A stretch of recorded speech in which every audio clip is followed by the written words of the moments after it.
सावित्री को अब बातें समझ में आने लगी हैं, उसको पता चल गया है कि क्या सही है और क्या गलत है।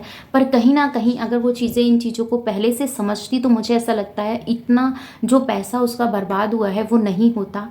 पहले से ही उन्हें इन सब चीज़ों को देखना चाहिए था। पर कहते हैं जब तक ठोकर नहीं लगती तब तक हमें एहसास नहीं होता कि हम क्या सही कर रहे हैं और क्या गलत कर रहे हैं। तो वही चीज़ें हुई यहाँ सावित्री के साथ, और सावित्री इस चीज़ को समझ पा रही है कि हाँ जो भी चीज़ें हैं जैसी हैं उसके अंदर उसको काम करना चाहिए था। उसको पहले इन सब चीज़ों को देखना चाहिए था कि जो इंजीनियर हैं किस तरीके से नक्शा बना रहे हैं, क्या चीज़ें मिस्त्री काम कर रहे हैं नहीं कर रहे हैं, जो इतना पैसा वेस्ट नहीं जाता। हालांकि पैसा किसी का ही हो, आपका हो, मेरा हो, या फिर कैसा ही हो, तो उसकी वैल्यू अगर हम सही जगह पे लगाते हैं तो हमें कभी भी उस पैसे से नुकसान नहीं होता। वरना पैसा एक ऐसी चीज़ है, अगर आप उसकी वैल्यू नहीं करते तो वो आपकी वैल्यू करने कभी नहीं आता है। तो ये चीज़ें हैं, और कहीं ना कहीं सावित्री को इन सब चीज़ों के बारे में समझ आ रहा है धीरे धीरे। और सबसे बड़ी बात है कि रिश्तों को लेके चलना, घर परिवार को लेके चलना, अपनी नंद को देखना, क्योंकि इस टाइम पे उसकी जो कंडीशन है बहुत ज़्यादा क्रिटिकल रहती है। उन कंडीशनों के आधार पे अगर उसको देख के चलती है कि ये चीज़ें ऐसे करनी चाहिए फिर वैसे करनी चाहिए, तभी इन सब चीज़ों के बारे में समझ में आता है। वरना हम लोग यही सोचते हैं कि जो जैसा हो रहा है, क्योंकि गणेश जी को कहीं ना कहीं हमने ये चीज़ें देखी है कि वो बेफिक्र आदमी है, उसको ज़्यादा टेंशन वो नहीं लेते हैं। और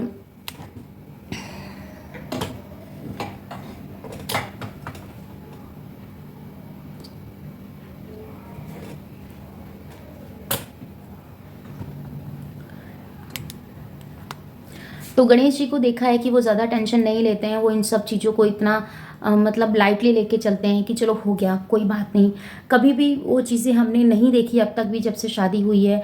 देखो स्ट्रेस में दिखती है, उसको टेंशन में दिखती है तो सावित्री ही दिखती है। जो जो सावित्री के साथ हुआ है वो भूलने लायक बिल्कुल भी नहीं है। और अगर उन सब चीज़ों को, अब तो ये कह सकते हैं कि सावित्री समझौता करके इन सब चीज़ों को फेस कर रही है। उसका रीज़न ये है क्योंकि एक दिन भी ससुराल में जाने के बाद वो हंसी नहीं है, खुशी नहीं दिखती उसके फेस पे। पहला रीज़न है उसकी नंद का, जिसकी वजह से घर का जो माहौल है वो हमेशा ऐसा रहता है, अच्छा नहीं रहता है, क्योंकि कभी भी उसको कुछ भी हो सकता है, जो कि उसने बताया है सावित्री ने खुद ये बात। और जो उनकी सासू माँ है वो हमेशा से, क्योंकि देखो कई बार अपने पुराने ज़मानों के जो लोग होते हैं उनकी सोच से हमारी सोच नहीं मिलती है, पर कई बार मिल जाती है, कई बार नहीं मिलती है। और बहुत ज़्यादा डिस्टर्ब चल रही है सावित्री इस चीज़ को लेके, और उसके अंदर का जो डिप्रेशन है वो देखने को मिल रहा है आजकल। और डिप्रेशन जब हद से ज़्यादा पार हो जाता है तो वो आंसुओं की जगह ले लेता है। आपको बस रोना ही रोना दिखाई देता है कि आज भी मुझे रोना है, मैं ये कर रहा हूँ, मैं वो कर रहा हूँ। ये सब चीज़ें आपके आसपास चलती रहती हैं, पर आपको तब उन चीज़ों का एहसास होता है जब आपको उस पड़ाव को आप पार कर लेते हैं। तब आपने उस सिचुएशन में जितना भी आपने फील किया है, जितना भी आपने समझा है, तो आपको उसकी वैल्यू ज़्यादा होती है। और मुझे ऐसा लगता है कि आपकी जो लाइफ है उस लाइफ को आपको बहुत अच्छी तरीके से जीना चाहिए, क्योंकि ज़िंदगी एक बार मिलती है। परेशानी तो जैसे कि जानो जन्म लिया है तब से ही लग गई है, गलत नहीं कह रही हूँ। जन्म लिया है, लेते होते इंजेक्शन लगते हैं बच्चों को, फिर उसके बाद जब तक वो अच्छे से बड़े नहीं हो जाते तब तक उनकी दवाइयाँ चलती हैं। ठीक है, कभी पाउडर का दूध, कभी दस्त, कभी उल्टी, कभी दांत निकल रहे हैं, कभी क्या हो रहा है, कभी पेट में दर्द हो रहा है, कभी सर्दी हो रही है, कभी पीलिया हो रहा है। तो ये सब चीज़ें हैं जो चलती रहती हैं, ये हमारे जन्म लेते ही हमारे साथ ये सब चीज़ें कुदरत की है जो होता रहता है। बस यहीं से इंसान को समझ लेना चाहिए कि अगर उस बच्चे तक को भी जीने का रास्ता ऊपर वाला दिखाता है तो ये तो बहुत छोटी छोटी चीज़ें हैं। इन सब चीज़ों के लिए हमें अंदर से स्ट्रांग होना पड़ेगा, तभी ये सब चीज़ें होती हैं। दुख तकलीफ सबकी लाइफ में है, कोई ऐसा नहीं है कोई ऐसा नहीं है जिसकी लाइफ में कोई परेशानी ना हो, कोई टेंशन ना हो।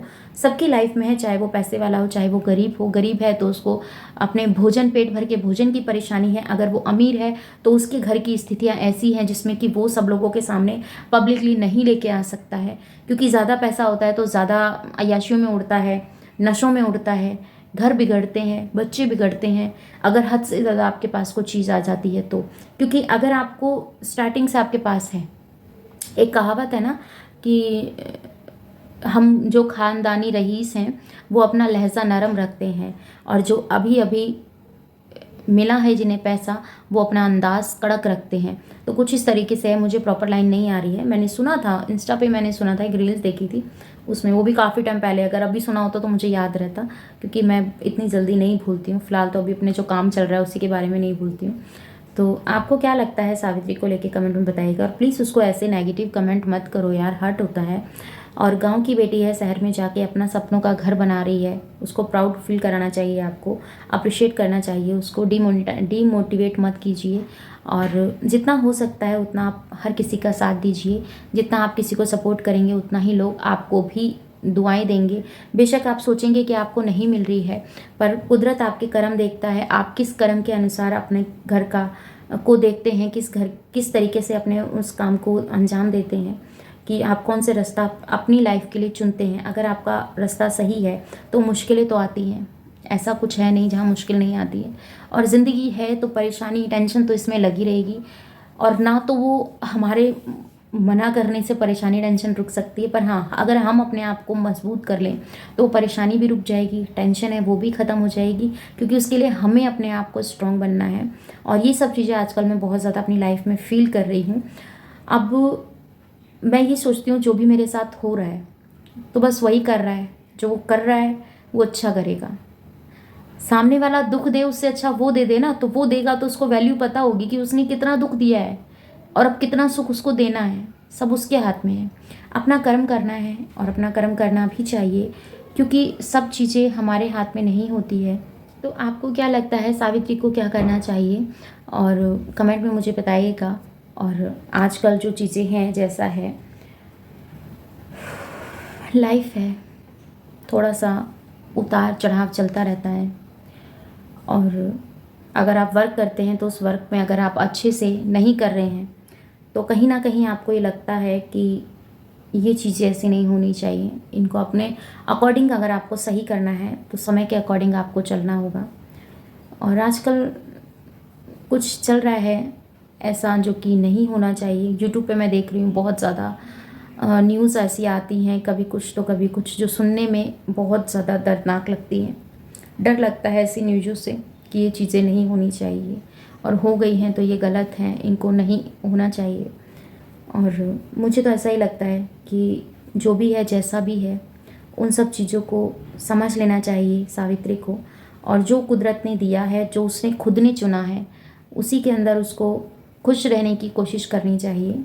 क्योंकि ये फ़ैसला खुद सावित्री का था, किसी ने उसको प्रेशर नहीं दिया। सनातन ने तो ये तक बोला था कि अगर तुम्हें नहीं है कुछ भी, अगर तुम्हें कोई भी ऑब्जेक्शन है तो हम उसके ऊपर बात करेंगे, पर तुम बताना कि तुम्हें कोई प्रॉब्लम हो तो।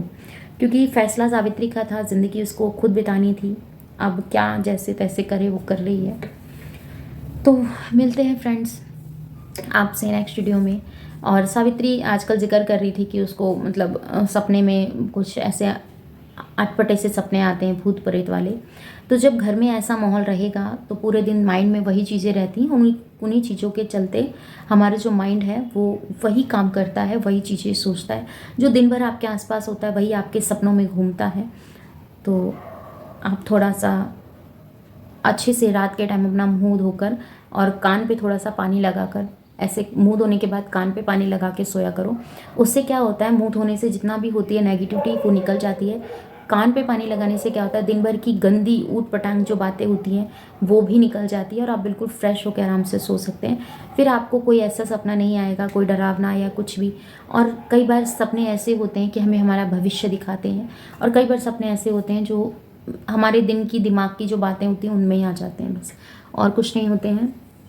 और फ्रेंड्स मिलती हूँ आपसे नेक्स्ट वीडियो में। Bye bye, love you all, thanks for watching. जय श्री कृष्णा, राधे राधे। अगर आप ब्लॉग चैनल देखना पसंद करते हैं, मेरी पर्सनल लाइफ देखना चाहते हैं, तो यहाँ पर चैनल पे लिंक है, इस चैनल पर जाकर आप देख सकते हैं। अपना ढेर सारा प्यार दीजिएगा, इस चैनल को सब्सक्राइब कीजिएगा, और एक प्यारा सा कमेंट करके ज़रूर बताइएगा कि आपको व्लॉग वीडियो कैसी लग रही हैं। फैमिली व्लॉग बनाती हूँ जो आपको, मुझे ऐसा लगता है आपको ज़्यादा पसंद आएगा उसके पर्पज़ से। तो चलो फ्रेंड्स मिलती हूँ, बाय बाय।